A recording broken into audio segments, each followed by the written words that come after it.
Eh bien bonjour, donc Patrick Coquard, Club de lecture à faire. Je suis avec Julia de Funès et je la remercie de m'accueillir chez elle. Bonjour Patrick, merci.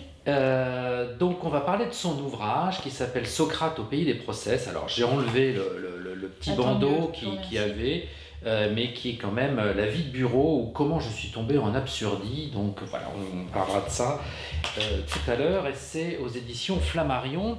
Alors Julia, j'ai vu que vous aviez fait des études de philosophie en parallèle d'études de ressources humaines. Alors c'est un peu original comme parcours. C'est pas en parallèle, c'était après. J'ai commencé par des études de philosophie et puis j'avais pas très envie d'être enseignante et j'étais attirée, je ne sais pas pourquoi, par l'entreprise. Je voulais découvrir quand même ce monde, donc je me suis dit je vais faire un master en ressources humaines et par facilité aussi parce que les concours d'agrégation et de CAPES m'effrayaient. Donc je suis allée, peut-être par facilité, vers un master en ressources humaines. Et puis j'ai travaillé 6 ans en cabinet de recrutement, où là j'ai commencé vraiment en tant que chargée de recherche, c'est-à-dire j'avais mon téléphone, j'essayais de chasser des gens dans les entreprises. Puis après j'ai grimpé jusqu'à consultante. Et pendant 6 ans, donc j'ai appris beaucoup de choses, mais la philo me manquait néanmoins. Et j'y suis retournée par le biais des médias. J'ai voulu créer un petit programme court sur France 5. J'ai voulu créer un petit programme court et finalement c'est passé sur France 5 et c'était 2 minutes de philo par jour.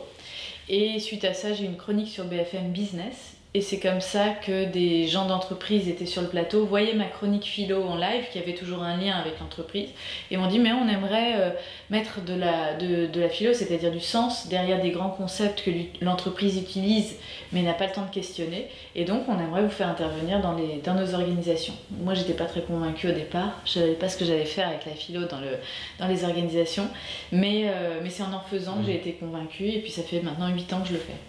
Et alors quand vous étiez consultante, vous êtes tombée en absurdie ou...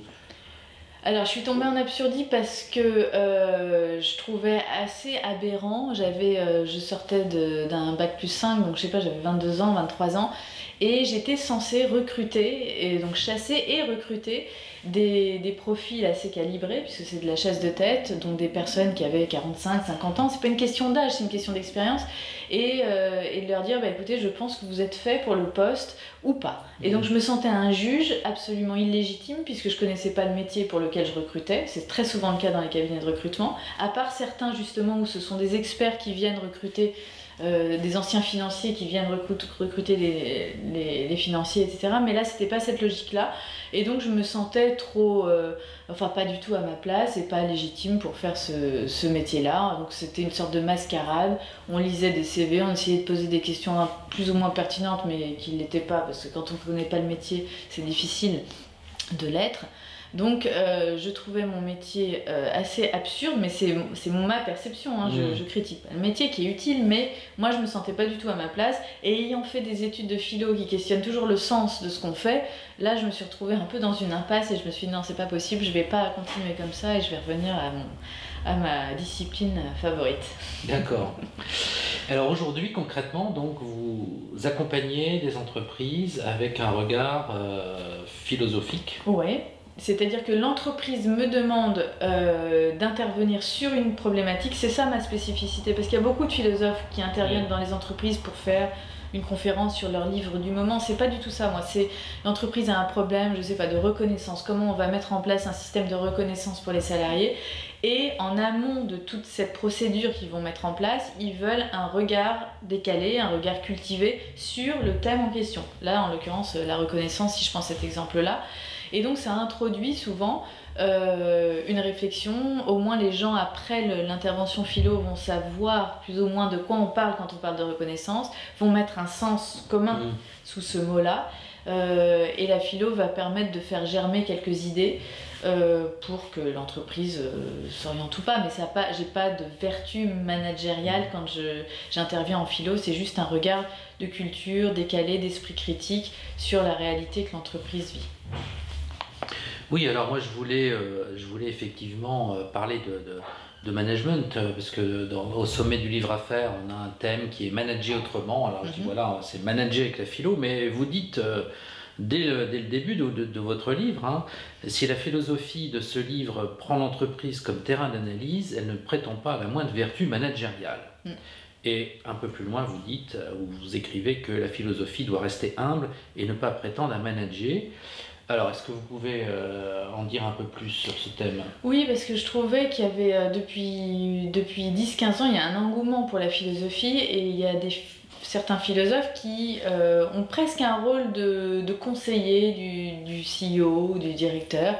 Et moi, c'est pas du tout dans l'éminence grise. Voilà, c'est ça. Comme la tête pensante de ceux qui font.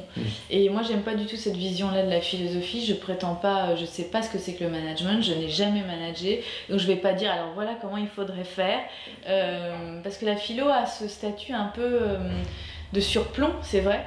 Et puis assez prétentieuse comme discipline parce qu'elle est très difficile. Elle est assez élitiste. Elle est réservée parfois à un sérail d'universitaires. Donc c'est très difficile de la faire descendre dans les strates plus modestes de la société. Et moi, c'est tout l'enjeu. C'est-à-dire que tout l'enjeu de ce que j'ai fait jusqu'à présent en philo, c'est de la rendre la plus accessible possible sans la rendre simpliste. C'est ça le challenge un peu difficile. C'est-à-dire qu'en parler de façon savoureuse, parlante, concrète, mais sans trahir la rigueur philosophique. On est quand même un peu obligé à un certain moment, mais pour justement inviter les gens à mieux lire les philosophes. Donc j'ai pas du tout cette vision de la philo qui viendrait de façon un peu surplombante conseiller les gens. C'est juste, voilà, je vous livre ce que certains grands penseurs, certains génies ont dit, de la façon la moins traître possible. Et puis, ça va vous donner des idées, ça va vous faire réfléchir, ça va activer certains schémas de pensée. Enfin, pas schémas de pensée, ça va activer certaines réflexions, justement sortir des schémas de pensée. Et c'est simplement ça que j'essaye de faire par la philo, mais jamais dire comment il faut faire, comment. J'ai pas du tout ce rôle-là ou cette prétention-là. Alors, comment vous avez venu l'idée du livre? Alors là, l'idée m'est venue très simplement, c'est-à-dire comme je passe mes journées dans les entreprises et que j'observe ce qui se passe avec un œil, j'espère, assez un œil de dérision, pas un œil qui se prend au sérieux. Et j'observais tout ça et puis je trouvais ça assez comique dans certaines situations. Donc je me suis amusée à écrire le soir en rentrant chez moi des petits chapitres. Et puis finalement c'est venu comme ça et au lieu de m'en tenir à l'observation un peu critique de ce qui se passait en entreprise, je me suis dit bon bah je vais essayer d'ouvrir avec la perspective d'un philosophe pour essayer de voir comment on peut élargir ce qui semble assez absurde. Alors, il y a une douzaine de chapitres qui sont tous construits de la même façon, en fait, à partir de descriptions ou de décryptages de mots, de situations. Alors, est-ce que vous pouvez expliquer comment vous avez... L'architecture, c'est vrai, parce que c'est toujours la même chose. Et en fait, je la pense maintenant que je l'ai faite, je la pense un peu trop complexe pour ce que je voulais dire. Donc, je regrette d'avoir fait ces 3 temps, mais enfin, ils sont faits comme ça. C'est-à-dire que je pars d'une observation qui est assez cocasse, où j'essaye de la rendre assez risible. Je fais un deuxième point en disant mais finalement ce qu'on pense comme la nouveauté de l'entreprise, ça fait référence à une vieille mythologie et c'est pas si nouveau et les philosophes en ont parlé depuis la nuit des temps, ils ont déjà parlé de ce problème-là.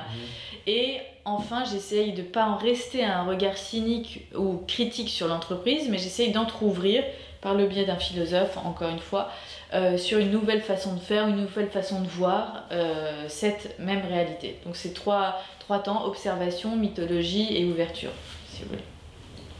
Alors on ne va pas détailler les 12 chapitres, on n'a malheureusement pas le temps pour faire ça.